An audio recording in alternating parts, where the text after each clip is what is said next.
হচ্ছে মুক্তিযুদ্ধটাকেই পুঁজি করে তাদের রাজনীতিটা চালাইতো। আমাদের প্রথম স্বাধীনতা কিন্তু অর্জন হয়েছে 1971-এই। সেই স্বাধীনতার বলা যায় সূচনা লগ্নটাই হচ্ছে 7 মার্চ থেকে। তিনি সে সময়ও চেয়েছিলেন রাউন্ড টেবিলের মধ্য দিয়ে প্রধানমন্ত্রীর পদটা কিভাবে নেওয়া যায়। 71-এর আগে শেখ মুজিবের ভূমিকাকে আমরা ভিন্নভাবে দেখি। 71-এর পরে শেখ মুজিবুর রহমান একজন স্বৈরশাসক হিসেবে আবির্ভূত হন। শেখ মুজিবুর রহমান ওনার এই কণ্ঠস্বরকে কিংবা ওনার এই কণ্ঠস্বর বাঙালি জাতিকে মুক্তির দিকে এক ধাপ আগিয়ে নিয়েছে, এইটা অস্বীকার করার কোনো সুযোগ নেই। আমরা 47, 71, 24 তিনটিকেই ধারণ করি। আমরা মনে করি তিনটিকে ধারণ করার মধ্য দিয়ে বাংলাদেশের রাজনীতি এগিয়ে যাবে। 7ই মার্চ ঐতিহাসিক একটি দিন আজ। এই দিনেই 1971 সালের এই দিনেই শেখ মুজিবুর রহমান রেসকোর্স ময়দানে অর্থাৎ বর্তমান যে সোহরাওয়ার্দী উদ্যান, সেই উদ্যানেই ভাষণ দিয়েছিলেন 18 মিনিটের একটি ভাষণ। সেই ভাষণকে কেন্দ্র করে আজকের এই 7ই মার্চ ঐতিহাসিক একটি দিন। বিগত বছরগুলোতে আমরা দেখেছি খুবই জাঁকজমকপূর্ণভাবে পালন করা হতো এই দিবসটিকে, কিন্তু গত 2 বছর থেকে দেখছি এই দিনটিকে কেউ স্মরণই করছে না। আসলে সাধারণ মানুষ ও ছাত্র জনতা কিভাবে দেখছে এই দিনটিকে, আজকের প্রতিবেদনে থাকছে সেই বিষয়টি। সাথে রয়েছি বাবুল ইসলাম। আমাদের প্রথম স্বাধীনতা কিন্তু অর্জন হয়েছে 1971-এই। আর সেই স্বাধীনতার বলা যায় সূচনা লগ্নটাই হচ্ছে 7 মার্চ থেকে। 7 মার্চকে অবজ্ঞা করার কোনো সুযোগ বাংলার মানুষের নেই। 7 মার্চ আমাদের মুক্তির প্রথম সনদ বলা যায়, অঘোষিত প্রথম সনদ। পরবর্তীতে সেখান থেকেই আমাদের মুক্তি লাভ হয়। 1971 পরবর্তী সময়ে বাংলার মানুষ এখনো পর্যন্ত বাকরুদ্ধ হয়। বাকরুদ্ধ থেকে মুক্ত হওয়ার জন্য গণ অভ্যুত্থান কিংবা হচ্ছে, কিন্তু এই রাস্তায় নামার মানে এটা না যে হচ্ছে 1971-কে ধারণ করবে না কিংবা হচ্ছে 1971 স্বাধীনতা নয়, এটা বিশ্বাস না করার কোনো সুযোগ নেই। সেই আমাদের স্বাধীনতার স্থপতি যাকে বলা হয় বঙ্গবন্ধু শেখ মুজিবুর রহমানের নেতৃত্বে এবং 7ই মার্চের ভাষণের কারণে আসলে আমরা বাংলাদেশে যারা স্বাধীনতার পক্ষের শক্তি, যারা স্বাধীনতাকে বিশ্বাস করি, স্বাধীনতাকে ধারণ করি, তাকে ভুলে যাওয়ার কোনো কারণ নাই। দলমত একজন ব্যক্তি একটা করতেই পারে, কিন্তু স্বাধীনতার স্থপতি তাকে বলতে হবে। যেখানে বঙ্গবন্ধু শেখ মুজিবুর রহমানের স্বাধীনতার অনন্য ভূমিকা ছিল, সেখানে শহীদ প্রেসিডেন্ট জিয়াউর রহমানেরও, যিনি সেক্টর কমান্ডার যাকে বলা হতো, চট্টগ্রাম থেকে যিনি স্বাধীনতার ঘোষণা দিয়েছিলেন, দুইজনেরই বাংলাদেশের স্বাধীনতার অন্তত ভূমিকা ছিল এবং তাদের মাধ্যমে আমরা দেশকে স্বাধীনতা পেয়েছি। আজকে সেই স্বাধীন দেশে আমরা বসবাস করতে পারি। 6 দফা আন্দোলন দেওয়ার মধ্য দিয়ে শেখ মুজিবের অনেক জনপ্রিয় এবং 71 পর্যন্ত এগোলো। কিন্তু 71-এর পরে শেখ মুজিবের ভূমিকার 71-এর আগে শেখ মুজিবের ভূমিকাকে আমরা ভিন্নভাবে দেখি। 71-এর পরে শেখ মুজিবুর রহমান একজন স্বৈরশাসক হিসেবে আবির্ভূত হন। তিনি একনায়কতন্ত্র কায়েম করেন, তিনি গণতন্ত্রকে হত্যা করেন, পরবর্তীতে দুর্ভিক্ষ হয় দেশে। কিন্তু 71-এর আগে শেখ মুজিবুর রহমানের ভূমিকা অবশ্যই প্রশংসনীয় এবং 71-এর স্বাধীনতা আন্দোলনের শেখ মুজিবুর ভূমিকা ছাড়া আসলে বাংলাদেশ স্বাধীন হতো না। আমরা 47, 71, 24 তিনটিকেই ধারণ করি। আমরা মনে করি তিনটিকে ধারণ করার মধ্য দিয়ে বাংলাদেশের রাজনীতি এগিয়ে যাবে। তিনটিকে ধারণ যারা করে তারাই বাংলাদেশের রাজনীতি সঠিক লাইনে আছে। আওয়ামী লীগ দেখেন 47-কে ধারণ করে না, 71-এ ধারণ করে, আবার 24-কে ধারণ করে। দ্যাট মিনস তিনটার ভিতরে আওয়ামী লীগ শুধুমাত্র 71-এ ধারণ করে। বিএনপি দেখেন 47-কে ধারণ করে না, 71-কে ধারণ করে, 24-কে ধারণ করে আবার করে না, এরকম। কিন্তু আমরা যারা নতুন রাজনীতির কথা বলি, আমরা কিন্তু 47, 24, 71, 24 তিনটিকে ধারণ করি, কারণ এই তিনটি জনপদের সংগ্রামের লড়াইয়ের মধ্য দিয়ে অর্জিত হয়েছে।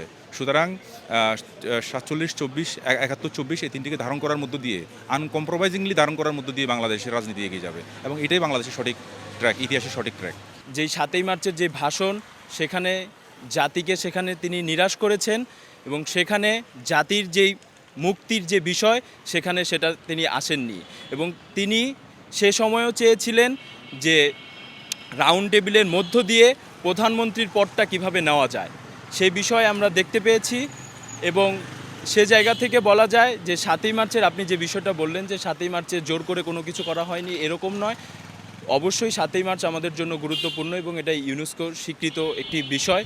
তো সেই বিষয়ে এখানে আমরা দেখেছি যে বিগত ফ্যাসিস্ট আমলে 7ই মার্চকে নিয়ে তারা যেই ব্যবসা এবং একটা বাণিজ্যের মতো শুরু করেছিল, সেই বিষয়টা হচ্ছে যে জনগণ ঠিকভাবে মেনে নেয়নি। এবং সেই জায়গা থেকে 7ই মার্চ অবশ্যই এই রাষ্ট্রের জন্য তাৎপর্যপূর্ণ, কিন্তু দেশের মানুষের যে একটা আকাঙ্ক্ষা ছিল, সেই আকাঙ্ক্ষা সেখানে বাস্তবায়িত হয়নি।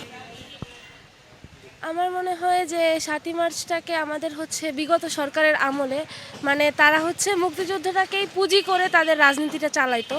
তো সেই ক্ষেত্রে আসলে মানে বাঙালির একটা ট্রমা কাজ করে, মানে মুক্তিযুদ্ধের কথা বললেই সাধারণভাবেই ওই একটা নির্দিষ্ট দলের নাম চলে আসে যে তুমি মনে হয় ওই দল করতেছো।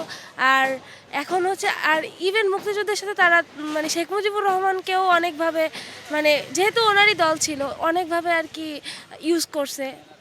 তো শেখ মুজিবুর রহমান সম্পর্কেও অনেক বেশি বাকবিতণ্ডা সৃষ্টি হয়েছে আমাদের জুলাইয়ের পরে, অনেক বেশি কন্ট্রোভার্সি আছে।